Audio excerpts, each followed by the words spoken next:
Assalamualaikum warahmatullahi wabarakatuh. Waalaikumsalam warahmatullahi wabarakatuh. Alhamdulillahi rabbil alamin.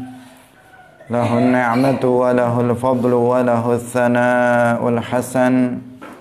Wa salawatullahil barrir rahim. Wal malaikatil muqarrabin.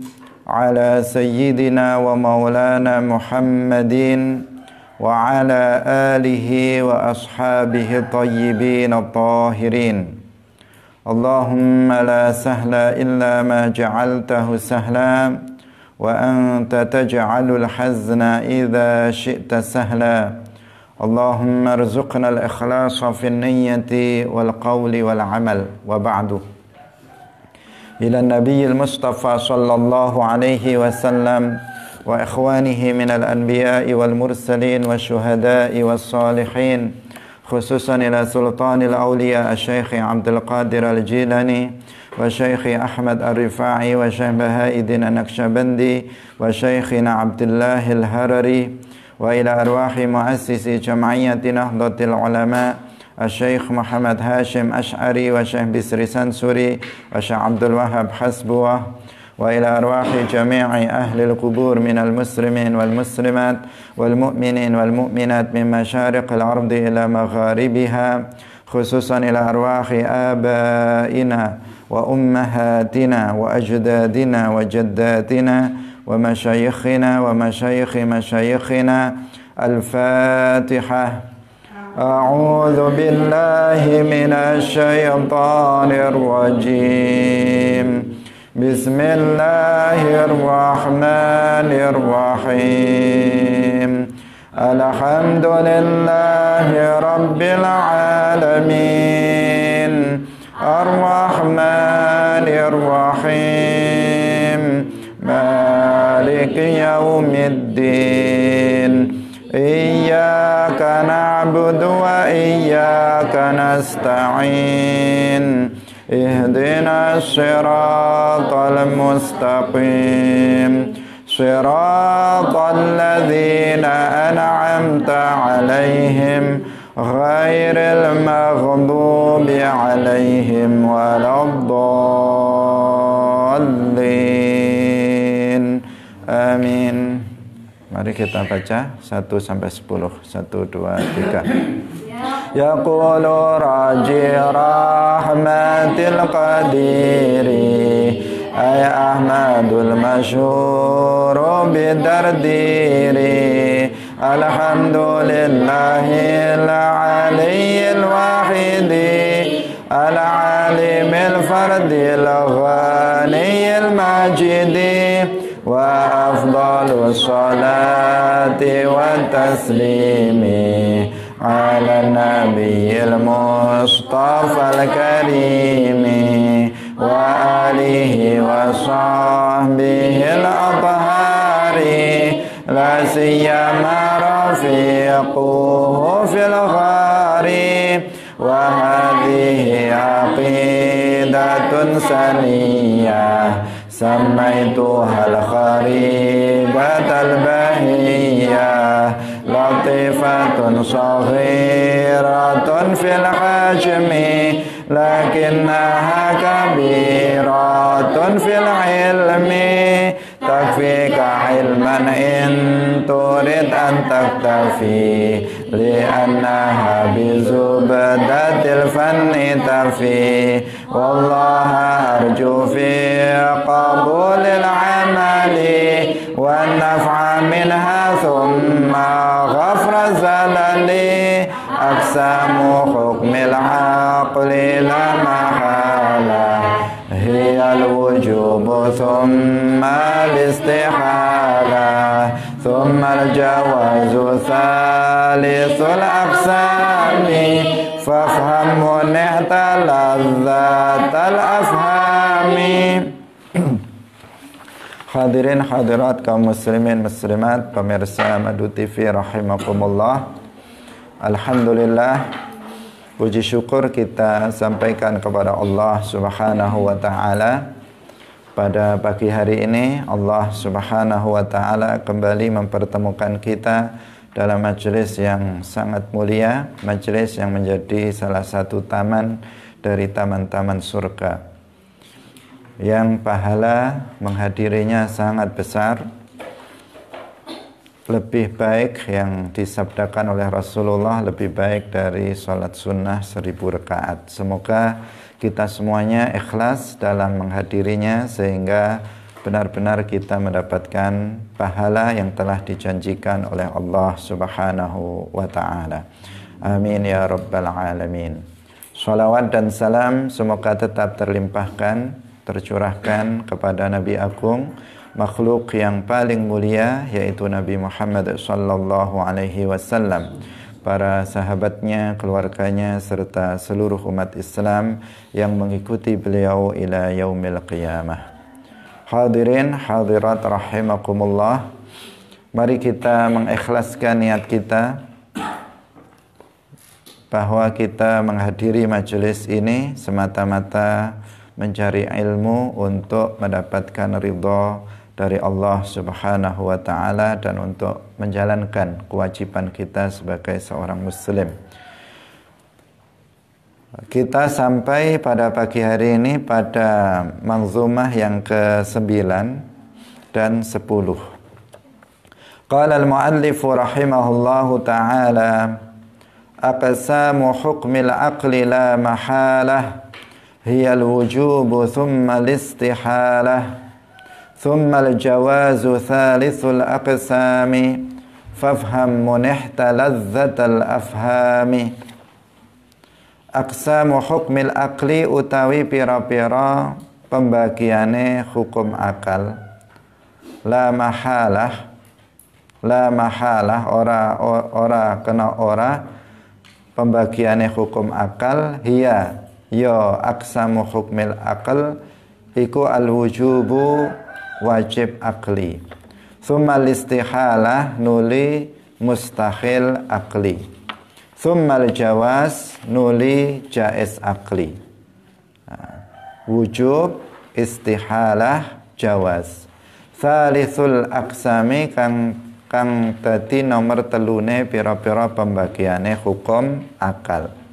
Fafham mongko mahamono sapa sira ing aksam hukmil akal, munihta mongko den anugrahi den paringi sapa sira lazzatal afhami ing lezate pira-pira pemahaman.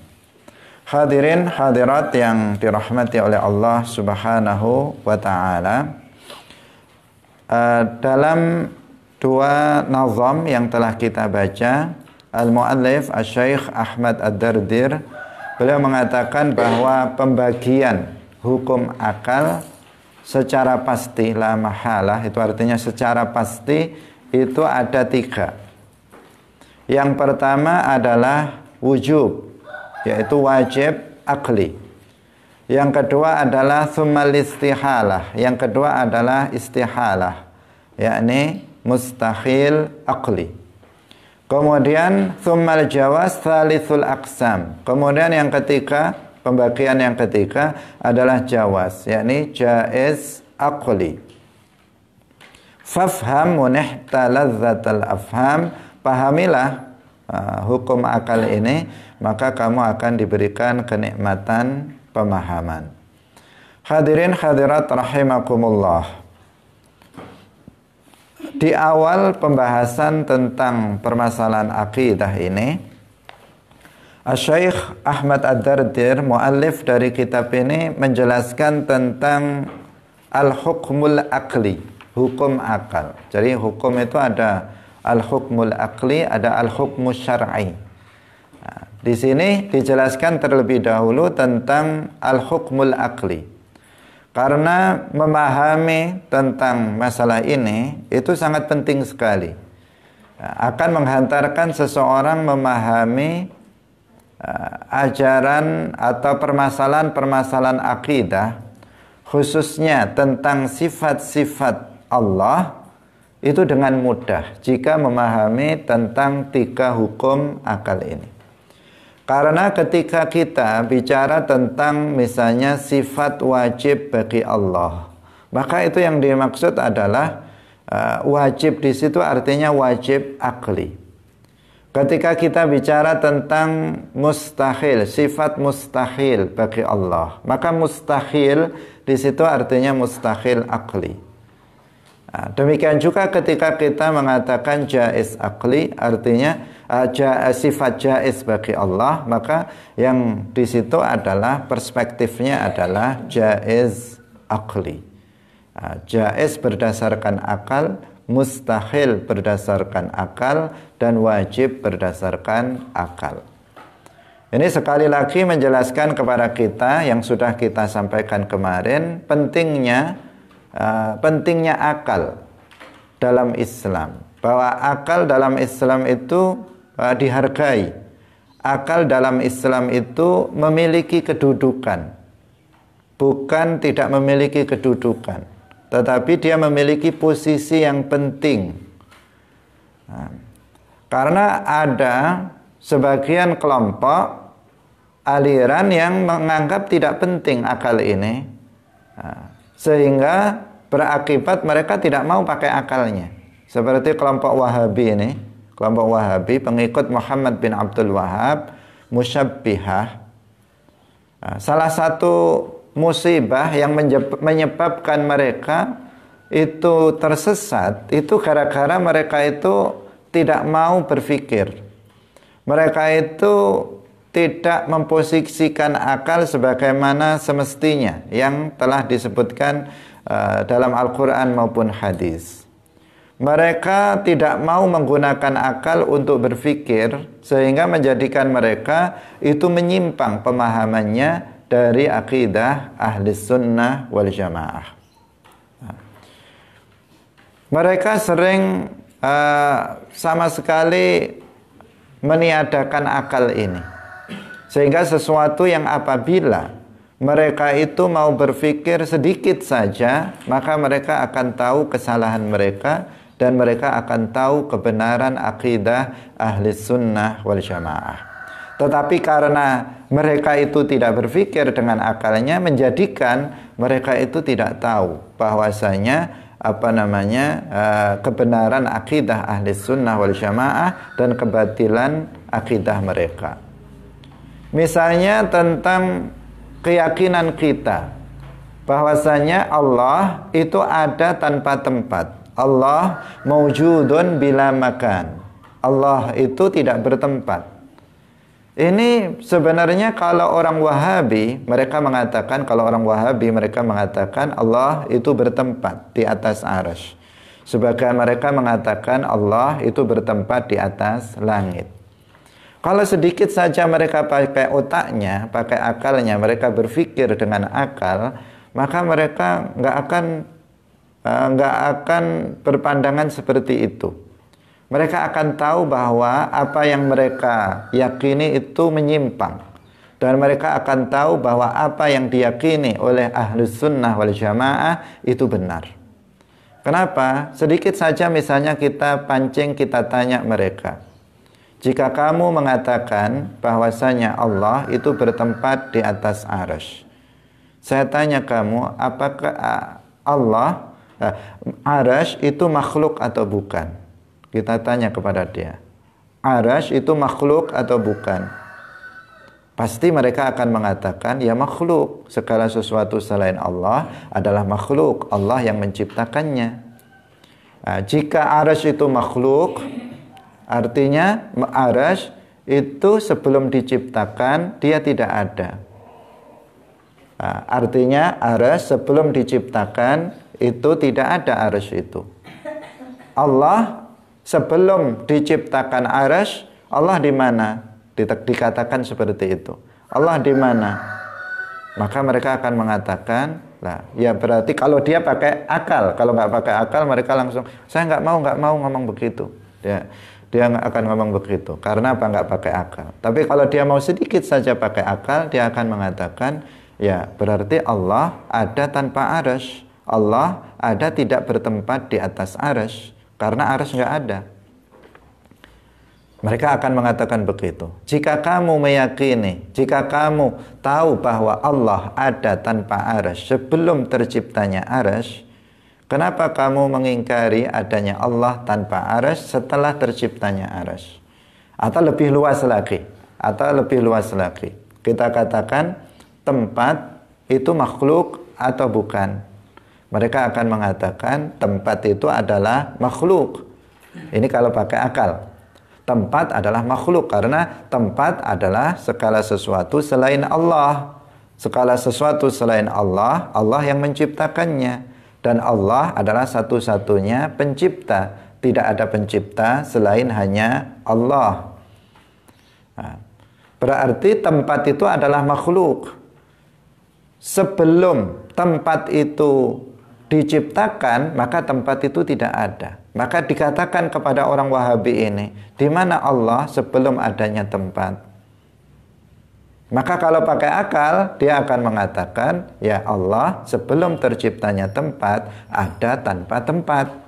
Lah itu akal kamu bisa menerima adanya Allah, ada tanpa tempat sebelum terciptanya tempat. Lalu kenapa akal kamu tidak menerima adanya Allah tanpa tempat setelah terciptanya tempat? Apakah kamu meyakini bahwa Allah itu berubah? Sebelum terciptanya tempat Allah tidak bertempat, setelah adanya tempat kemudian Allah berubah menjadi berada pada tempat. Bukankah setiap sesuatu yang berubah itu berarti ada yang merubahnya? Jika ada yang merubahnya, itu namanya apa? Namanya makhluk. Sedangkan kita meyakini Allah adalah Khaliq, Allah adalah pencipta. Nah, sedikit saja mereka pakai akal, mereka akan bisa menerima keyakinan Ahlus Sunnah bahwa Allah itu ada tanpa tempat. Nah, sayangnya apa? Mereka tidak mau pakai akalnya. Mereka tidak mau memakai akalnya. Dan setiap kali kita bicara tentang hukum akal, mereka bilang itu filsafat itu filsafat itu. Mereka bilang seperti itu, sehingga menjadikan mereka tidak berpikir dengan akalnya secara sehat, sehingga mereka menjadi tersesat.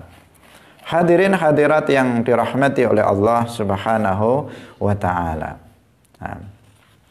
Jadi dalam Ahlus Sunnah wal Jamaah, akal itu punya posisi, akal itu punya kedudukan penting.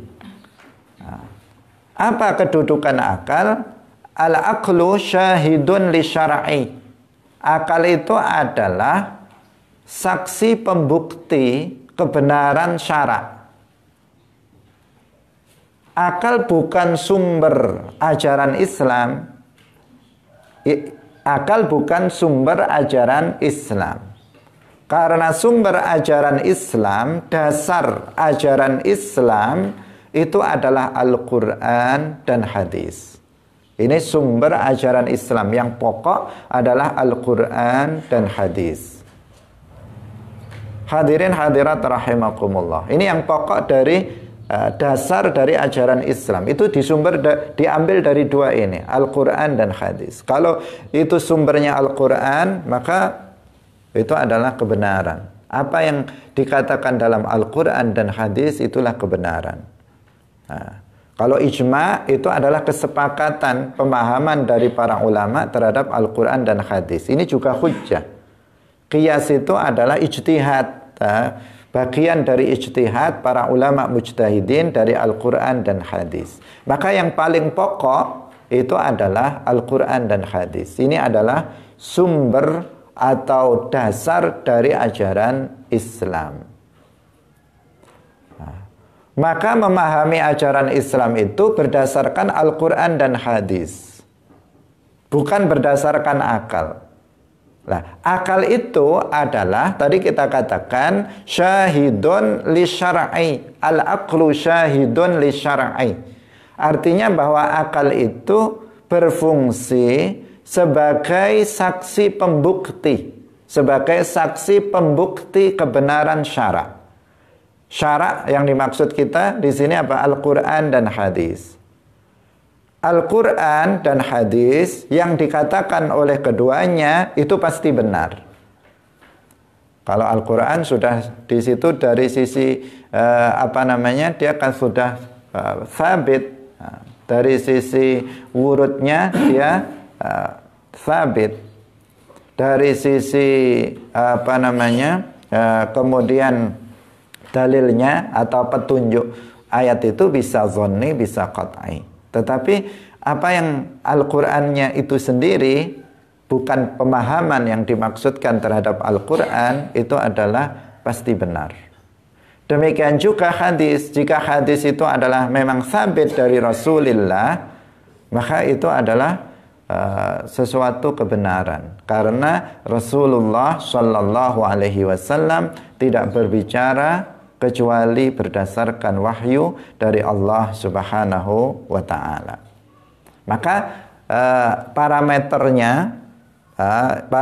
utama, ukuran utama benar salah adalah Al-Quran dan hadis.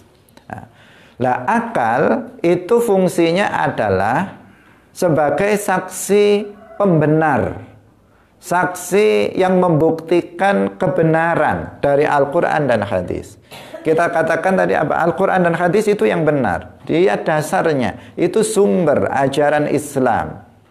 Akal datang untuk membuktikan bahwa apa yang dikatakan oleh Al-Quran dan hadis itu benar dan bisa diterima oleh akal.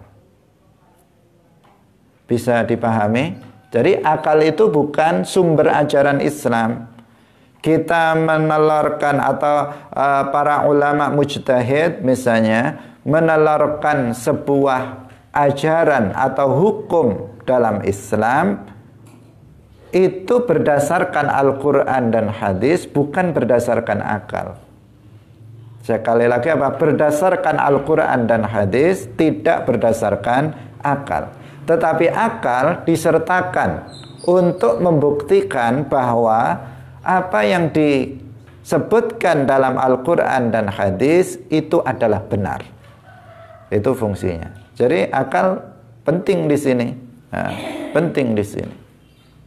Sehingga kalau demikian, karena akal itu adalah saksi pembukti kebenaran Al-Quran dan hadis, kebenaran syara', maka tidak ada Al-Quran, ajaran-ajaran Islam yang bersumber dari Al-Quran dan hadis itu yang bertentangan dengan akal.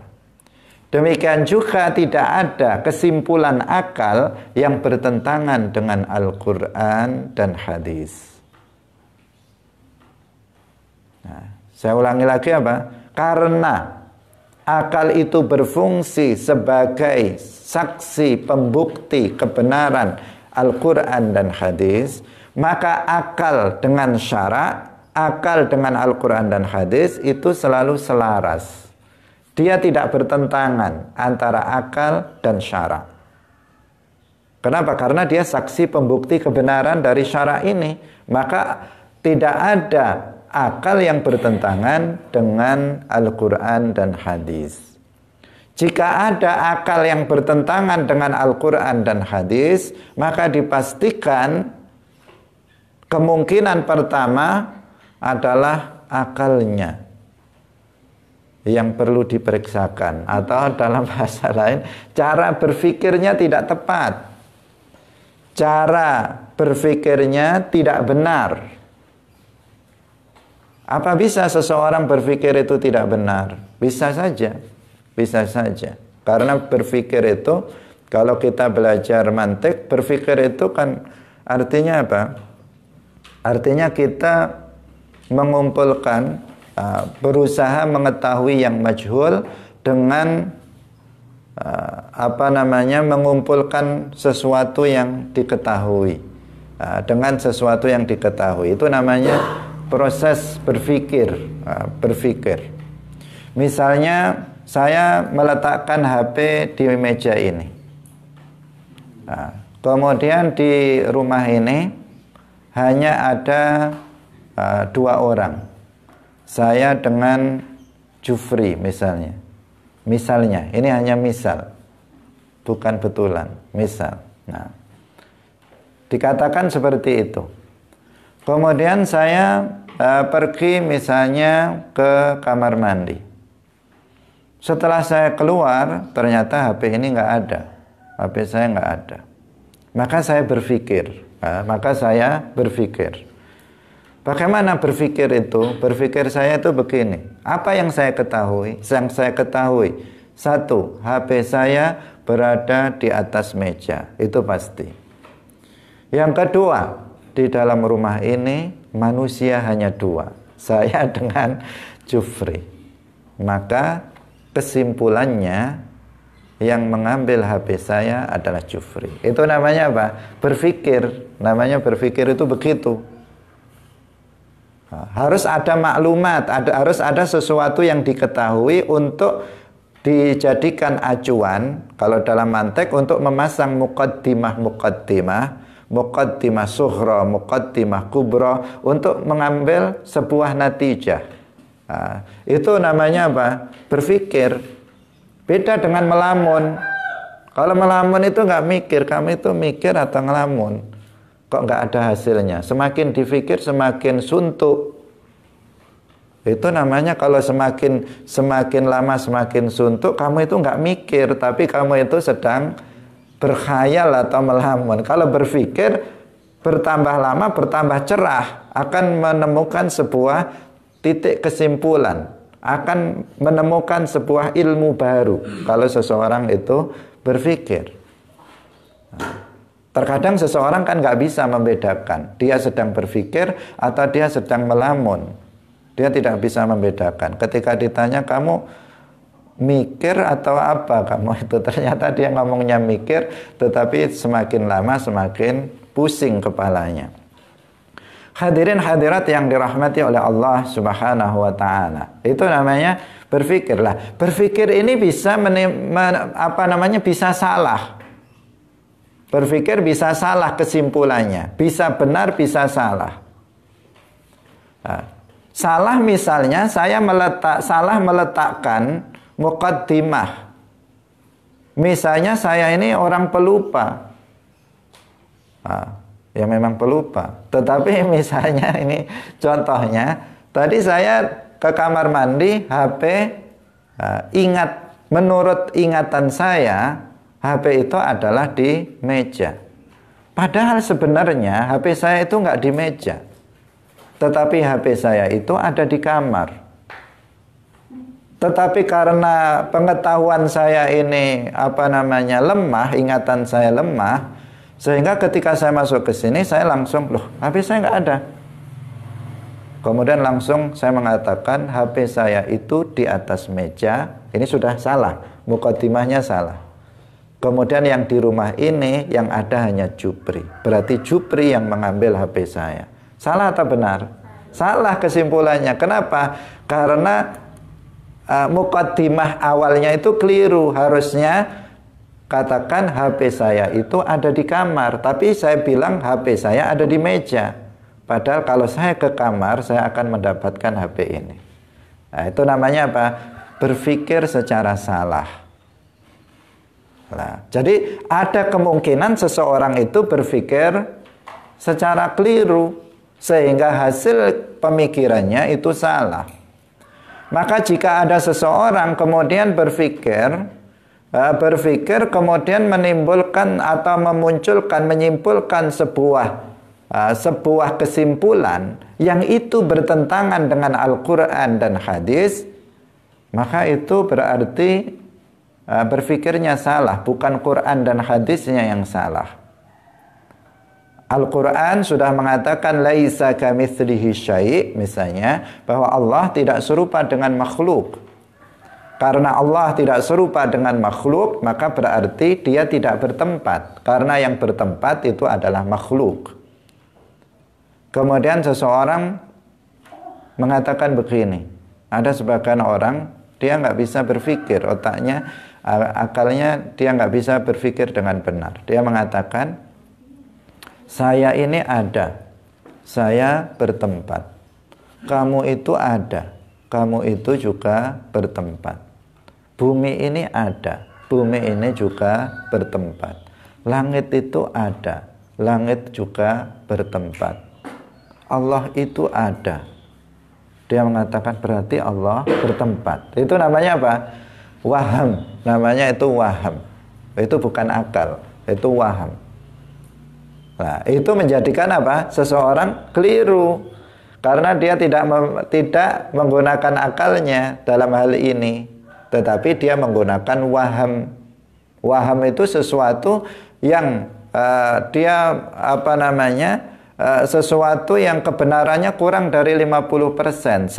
Seperti seseorang yang di jalan raya, dia melihat seperti ada air di depan itu, didatangi nggak ada. Itu namanya waham. Dia tidak berdasarkan kaidah-kaidah dalam berpikir. Jadi berpikir itu ada kaidahnya, bukan asal berpikir.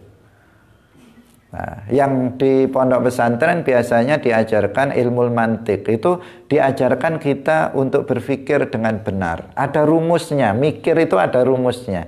Sehingga kemudian bisa menyimpulkan sebuah kesimpulan-kesimpulan yang benar.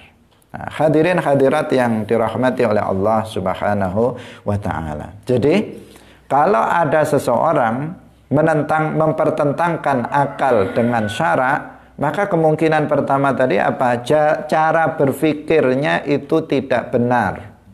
Bisa jadi seperti itu.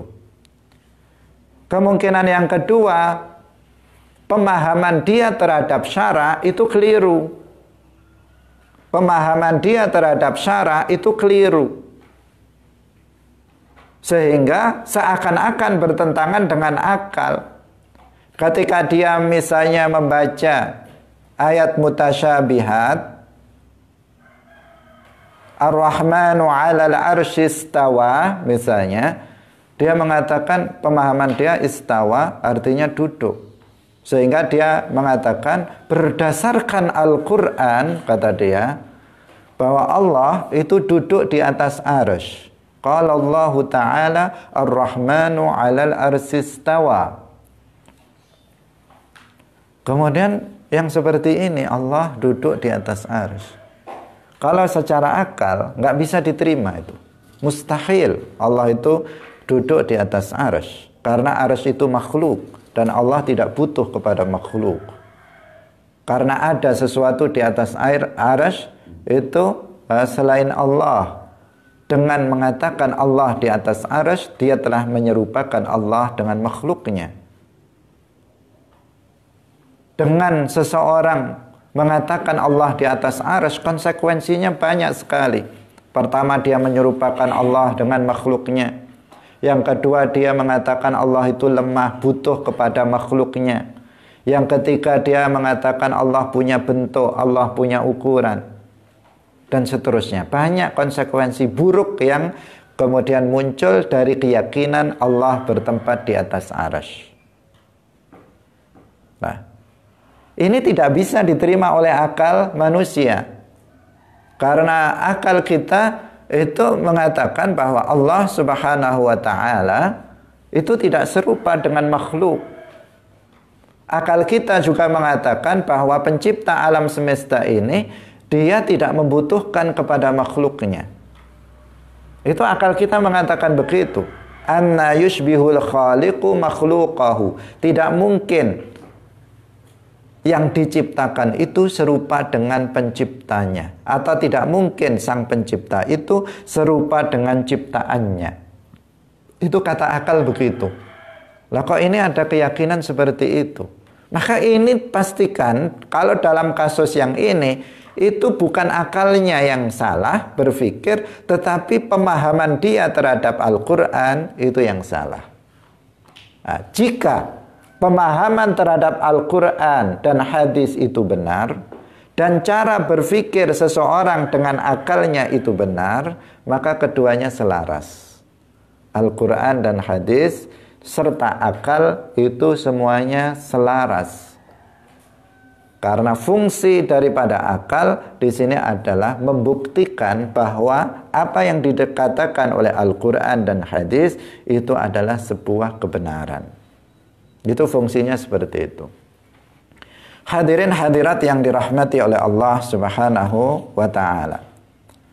Tetapi juga akal bukan dasar dalam agama, tidak boleh berlebihan. Dia hanya sebagai syahid li syar'i, sebagai saksi pembenar syarak. Itu kedudukannya, bukan dia sebagai aslun, dia bukan usulul Islam.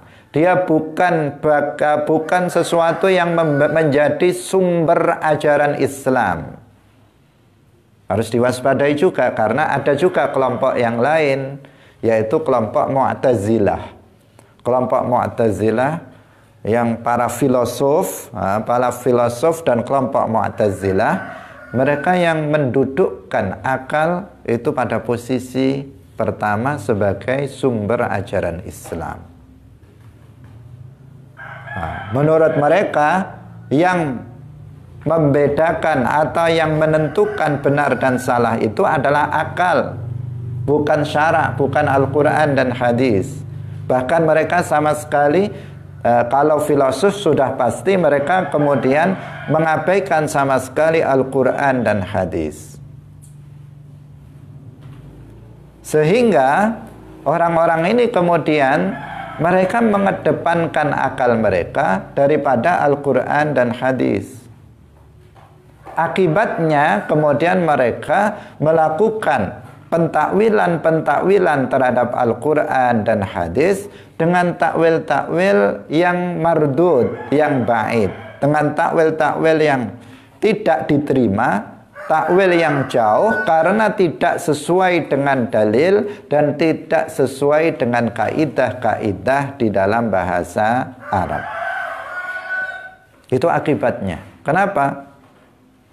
Seperti orang Mu'tazilah ini. Karena menurut akal dia itu A, tapi ternyata disebutkan dalam Al-Quran B. Maka ada A, ada B. Seharusnya yang diperiksa itu adalah cara berpikirnya. Dia tidak, karena akalnya diposisikan lebih tinggi daripada Al-Quran dan hadis. Akhirnya Al-Qurannya yang diotak-atik. Tahu diotak-atik? Nah, diotak-atik itu ya gimana ya caranya biar sesuai dengan akal dia maksudnya. Nah, sesuai dengan akal dia.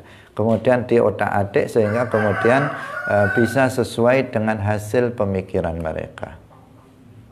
Misalnya ada, ini yang contoh yang sering kita buat contoh. Misalnya firman Allah Subhanahu wa taala, wujuhun yawma idzin nadhirah ila rabbiha nadhirah. Ini ayat ini menjelaskan tentang ru'yatullah, bahwasanya ahlul jannah, penduduk surga, mereka akan melihat Allah. Mereka di dalam surga, sedangkan Allah ada tanpa tempat. Ini jelas, wujuhu yawma idzin nadhirah ila rabbiha nadhirah, bahwa ru'yatullah itu ada, hak, sesuatu yang hak disebutkan dalam Al-Quran. Tetapi orang-orang Mu'tazilah, akal mereka tidak mengatakan begitu. Mereka mengatakan Allah itu ada tanpa tempat. Maka sebagaimana dia tidak bisa dilihat di dunia karena dia bukan benda dan ada tanpa tempat, tanpa arah, maka Allah juga nggak bisa dilihat di akhirat. Itu cara berpikirnya Mu'tazilah. Karena kesimpulan dia bahwa benda itu tidak bisa dilihat, bahwa sesuatu yang bukan benda itu tidak bisa dilihat, maka kemudian menjadikan mereka ayat yang tidak bisa ditakwilkan dengan takwil, tidak bisa ditakwilkan dengan takwil versi mereka, akhirnya dipaksakan untuk ditakwil dengan versi mereka dengan mengatakan ila rabbiha nadhirah, ay ila ni'mati rabbiha muntazirah. Padahal dalam bahasa Arab kata nadhara ila itu tidak bisa diartikan kecuali melihat dengan mata. Tidak bisa dikatakan nadhara ila itu artinya menunggu, sebagaimana dikatakan oleh kelompok Mu'tazilah. Tetapi karena mereka akal mereka mengatakan bahwa sesuatu yang bisa dilihat itu harus berupa jisim, harus berupa benda, harus berada pada arah dan tempat, maka menjadikan mereka memaksa ayat ini untuk ditakwilkan meskipun dengan takwil yang tidak sesuai dengan bahasa Arab. Jadi ayatnya yang dipaksa-paksa untuk menyesuaikan diri dengan akalnya, bukan akalnya yang kemudian harus diperiksa benar atau tidak cara berpikirnya. Ahlus sunnah wal jamaah nggak seperti itu. Ahlus sunnah wal jamaah mengatakan, akalnya mengatakan bahwasanya untuk bisa dilihat itu, sesuatu itu tidak disyaratkan harus berupa benda, tetapi disyaratkan bahwa sesuatu itu ada, maujud. Sesuatu yang maujud, maka dia sah untuk bisa dilihat. Sehingga para ulama mengatakan, wallahu maujudun yasihhu an yura. Allah itu ada, maka sah untuk bisa dilihat.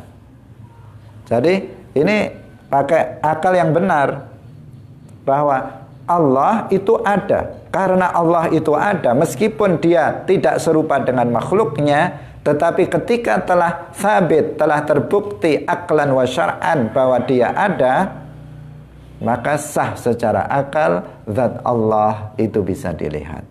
Tidak harus berupa jisim, tidak harus berada pada arah dan tempat. Nah, ini bedanya. Hadirin hadirat rahimakumullah. Dalam hal ini orang-orang Mu'tazilah selalu mereka merasa bahwa diri mereka itu lebih cerdas daripada orang ahli sunnah wal jamaah, Asy'ariyah, Maturidiyah. Tetapi sebenarnya enggak seperti itu. Orang ahli sunnah wal jamaah lebih cerdas daripada mereka. Ahli sunnah wal jamaah, Asy'ariyah, Maturidiyah lebih rasional dibandingkan dengan kelompok Mu'tazilah. Ini perlu digarisbawahi. Kenapa? Karena pada umumnya kita itu juga ikut-ikutan mengatakan bahwa orang Mu'tazilah itu adalah kelompok yang rasional. Kelompok yang pendapat-pendapatnya itu berkesesuaian dengan akal. Seakan-akan mereka itu lebih cerdas daripada kita dari kalangan ahlus sunnah wal jamaah. Tetapi sebenarnya enggak. Sebenarnya tidak seperti itu. Ahlus sunnah wal jamaah dari kalangan Asy'ariyah dan Maturidiyah jauh lebih cerdas dibandingkan dengan mereka. Kalau mengolah akal untuk berpikir, maka ahlus sunnah wal jamaah lebih unggul dibandingkan dengan orang-orang Mu'tazilah. Ahlus sunnah wal jamaah tidak mengabaikan akal. Ahlus sunnah wal jamaah mengajarkan untuk berpikir untuk kemudian bisa membuktikan kebenaran Al-Quran dan hadis. Hadirin hadirat yang dirahmati oleh Allah Subhanahu wa ta'ala. Makanya kalau kita kembali kepada sejarah, bagaimana Imam Ahlus Sunnah wal Jamaah, Al-Imam Abul Hasan Al-Asy'ari dan Al-Imam Abu Mansur Al-Maturidi, bagaimana mereka berdua itu menghancurkan hujjah-hujjah Mu'tazilah. Orang Mu'tazilah yang mereka ketika itu memiliki pengaruh di masyarakat, bahkan pengaruh di di kerajaan, bagaimana mereka hujjah-hujjahnya dihantam oleh dua imam ahli sunnah wal jamaah dan mereka tidak berkutik. Secara akal mereka pun kalah. Itu membuktikan apa? Ahli sunnah lebih cerdas dibandingkan dengan mereka dengan mereka kelompok Mu'tazilah. Hadirin hadirat rahimakumullah. Nah, sekarang kita kembali kepada kitab. Nah, tadi kita menjelaskan karena kita berbicara tentang hukum akal. Kenapa? Apa pentingnya hukum akal di sini? Karena di sini nanti akan menghantarkan kita kepada pemahaman yang benar terhadap permasalahan akidah. Beliau mengatakan, al-muallif mengatakan bahwa pembagian hukum akal itu ada 3. Yang pertama wujub, yang kedua istihalah, yang ketiga jawaz. Artinya wajib akli, kemudian mustahil akli, kemudian jaiz akli. Apa pengertiannya? Al-wajib al-akli artinya ma la yutasawwaru fil akli adamuhu. Ma la yutasawwaru fil akli adamuhu. Atau ma la yaqbalul aql adamahu. Sesuatu yang tidak terbayangkan oleh akal tiadanya. Sesuatu yang tidak tergambarkan oleh akal ketiadaannya. Pasti ada secara akal, nggak mungkin nggak ada. Kalau dibilang nggak ada, akal ini menolak. Akal ini menolak, tidak terima jika dikatakan bahwa itu tidak ada. Itu namanya apa? Al-wajib al-aqli. Yaitu apa? Allah wa sifatuhu. Allah dan sifat-sifatnya. Ini yang termasuk wajib akli. Nah, Allah dan sifat-sifatnya. Jika dikatakan Allah itu nggak ada, maka akal ini langsung menolak. Karena apa? Karena akal berpikir ada bangunan, itu ada yang membangun. Ada tulisan, itu ada yang menulis. Ada meja, itu ada yang membuat. Ada perubahan, itu ada yang merubah. Ada pukulan, itu ada yang memukul. Maka ada bumi, ada langit, ada alam semesta ini, pasti ada yang menciptakannya. Maka kalau dikatakan pencipta itu nggak ada, akal ini langsung menolak. Akal ini langsung menolak, tidak terima dengan pernyataan yang seperti itu. Maka ini namanya apa? Wajib akli. Nah, wajib akli, yaitu Allah dan sifat-sifatnya. Ini saja yang masuk pada kategori al-wajib al-aqli. Kemudian yang kedua adalah al-mustahil al-aqli. Al-mustahil al-aqli adalah kebalikan dari al-wajib al-aqli. Kalau al-wajib al-aqli ma la yutasawwaru fil aqli adamuhu. Kalau al-mustahil al-aqli berarti ma la yutasawwaru fil aqli wujuduhu. Sesuatu yang tidak terbayangkan, tidak tergambarkan di dalam akal adanya. Jika dikatakan ada, maka akal langsung menolak. Jika dikatakan ada, maka akal akan menolak. Contohnya apa? Seperti adanya sekutu bagi Allah, adanya serupa bagi Allah. Jika ada seseorang mengatakan bahwa Allah itu memiliki sekutu, memiliki serupa, maka akal langsung bisa menolaknya. Langsung akal, masa sih?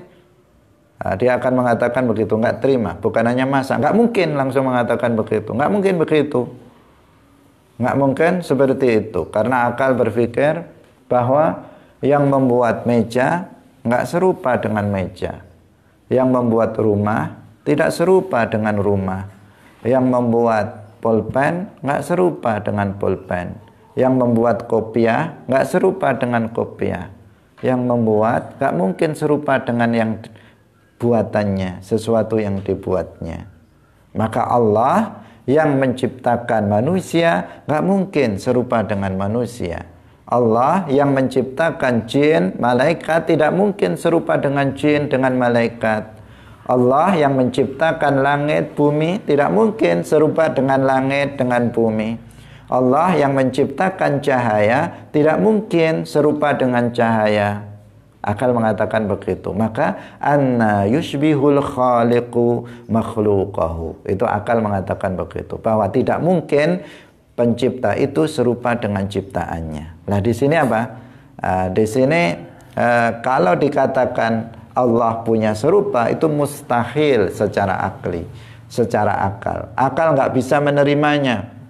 Akal menolak langsung. Masa begitu? Allah yang menciptakan manusia kok serupa dengan manusia? Bagaimana bisa? Bagaimana bisa Allah yang menciptakan manusia serupa dengan manusia? Nggak bisa diterima itu oleh akal manusia.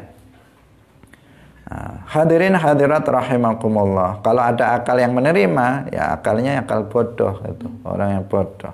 Nggak berpikir dia. Kalau dia mau berpikir, maka akalnya tidak akan bisa menerima hal tersebut. Kemudian yang ketiga, tsummal jawazu tsalitsul aqsam. Yang ketiga adalah jaiz aqli. Jaiz aqli itu ma yutasawwaru fil aqli wujuduhu taratan wa adamuhu taratan ukhra. Yaitu sesuatu yang bisa digambarkan di dalam akal adanya dan tiadanya. Jika dikatakan sesuatu itu ada, maka akal kita menerimanya. Jika dikatakan sesuatu itu tidak ada, maka akal juga bisa menerimanya. Itu namanya apa? Jaiz akli. Kalau wajib akli tadi apa? Jika dikatakan ada, ya jika dikatakan tidak ada, maka akal nggak menerima. Kalau mustahil akli, jika dikatakan ada, maka akal akan tidak menerima, menolaknya. Dikatakan ada, dia akan menolaknya. Kalau jaiz akli, jika dikatakan ada, akal menerima. Jika dikatakan tidak ada, maka akal juga menerima. Itu namanya jaiz akli. Seperti apa? Seperti alam semesta ini. Seperti adanya alam semesta ini. Seperti adanya manusia, itu jaiz akli. Seperti adanya binatang, adanya tumbuh-tumbuhan, adanya bumi, adanya langit. Ini semuanya adalah jaiz akli. Nah, jika dikatakan si fulan itu ada, maka akal menerimanya. Jika dikatakan si fulan telah mati, maka akal juga menerimanya. Akal tidak menolak. Akal sama sekali nggak menolak. Jika dikatakan si fulan telah terlahir, si fulan telah mati, maka akal menerima. Ketika tiba-tiba habis subuh, biasanya habis subuh ada inna lillahi wa inna ilaihi raji'un, telah wafat si fulan misalnya, maka kita kaget aja, tetapi kemudian kita bisa, loh kemarin masih olahraga kemarin, sekarang kok sudah mati. Bukan akal kita menolak, enggak, tetapi akal kita hanya heran saja. Heran saja, tetapi kemudian akal kita bisa menerima. Lah dia memang makhluk. Dia ciptaan Allah. Dia adalah yang jaiz akli adanya dan tiadanya. Jika dia ada, diterima oleh akal, dan jika dikatakan tiada, juga diterima oleh akal. Kemudian yang terakhir, mu'allif mengatakan fafham munihta ladzatal afhami. Maka pahamilah hukum akal ini, sehingga kamu nanti akan diberikan kelezatan pemahaman. Paham itu lezat. Bukan hanya makanan saja yang lezat. Bukan hanya makanan saja lezat, sate lezat, atau makanan apa lezat. Enggak hanya itu, bahkan pemahaman itu lebih lezat. Seseorang kalau diberikan pemahaman oleh Allah, maka ini adalah sebaik-baik nikmat. Ini adalah sebaik-baik pemberian yang Allah berikan kepada seseorang. Dia akan terasa nikmat. Orang itu kalau belajar paham, itu apa? Ketagihan. Namanya ketagihan itu namanya ya lezat. Sesuatu yang enak itu kan nagih. Nagih itu ya pengen lagi. Nah, pengen lagi. Seandainya kalian misalnya tidak paham, misalnya hadir dalam majelis ilmu, nggak ada yang masuk sama sekali, nggak paham sama sekali. Mungkin sekali datang, besok datang lagi nggak paham lagi, besok datang lagi nggak paham lagi. Udah, habis itu nggak usah ngaji lah, nggak paham.